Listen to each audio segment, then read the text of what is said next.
வீரப்பன் திருடன் என்றால் அவர் திருடியே சேர்த்த சொத்துகள் எங்கே?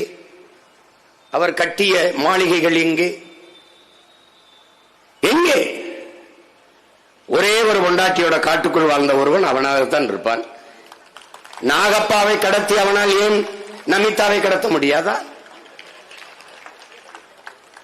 ஒரு நக்மாவை கடத்த முடியாதா? அவனுக்கு அது வல்ல வேலை. காட்டுக்குள் வாழ்ந்தான். நாட்டை ஆள்கிற திராவிடர்கள் ஆட்சியிலே கள்ளச்சாராயம், நீ காய்ச்சினால் கள்ளச்சாராயம், அரசியல் காய்ச்சினால் நல்ல சாராயம், ரெண்டும் ஒண்ணுதான்.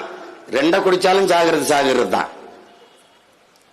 எப்படிப்பட்ட நாடு? இவன் சாராயம் காட்சி வித்து குடிக்க வச்சு சாகரித்தான். காட்டுக்குள் இருந்த அவன் சாராயம் காய்ச்சினானா? சொல்ற. கட்டிய பொண்டாட்டி தவிர வேற ஒரு பெண்ணின் நிழலை தொட்டானாடா? காட்டுக்குள்ள கடத்திட்டு போய் கற்பழிச்சான் செய்திருக்கடா? சொல்றாப்பா, சொல்லு.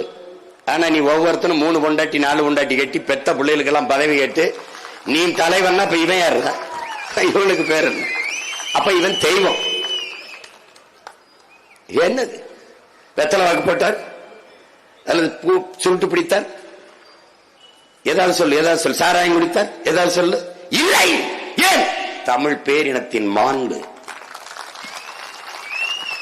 நாட்டுக்குள் வாழ்கிற மக்கள் கடைபிடிக்க வேண்டிய அறத்தையும் ஒழுக்கத்தையும் காட்டுக்குள் வாழ்ந்தவன் கடைபிடித்தான். அதற்கு காரணம் அவன் முன்னவன் எங்கள் உயிர் தலைவன் பிரபாகரன். எங்களுக்கு காடு ஏன் அவ்வளவு நெருக்கம்? என் தலைவனுக்கு வன்னிக்காடு, எங்கள் முன்னவன் தமிழரசனுக்கு முந்திரிக்காடு, எந்தவன் வீரப்பனுக்கு உனக்கு தெரியும் என்ன காடு? சந்தன காடு.